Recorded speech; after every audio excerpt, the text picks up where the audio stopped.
how to access the clipboard on a Samsung phone. In this video, I'm going to show you how to find the clipboard, which has a history of everything that's been copied on your Samsung phone. And if this video helps you, please consider giving it a like and also subscribe to my channel because that really helps me out. So to get started, this tutorial will be covering the Samsung keyboard. So the default keyboard, if you've downloaded the Gboard, which is Google's keyboard, check the description of a separate tutorial for that. The first thing we need to do is open up the keyboard where you can see the keyboard. Then at the top, if you have words there, just select this little arrow to the left, and then that will show you the menu. Now we're looking for a clipboard icon.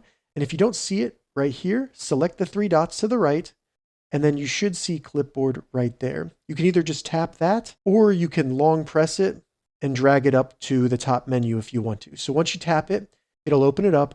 And if it tells you to turn on the clipboard, that means that your clipboard has not been turned on. So it hasn't been saving anything that you copied. So go ahead and turn it on. And then from there on, if you copy anything, as you can see, it adds it to the clipboard below. Now to use anything in the clipboard, if I just select it, it'll paste it. If I want to delete anything from the clipboard, I can select the trash can here, select the items I want to delete, and then select delete, confirm I want to delete that from my Samsung clipboard, and there you go. So that's how you access the clipboard on a Samsung phone. If this video helped you, give it a thumbs up, and please consider subscribing to my channel.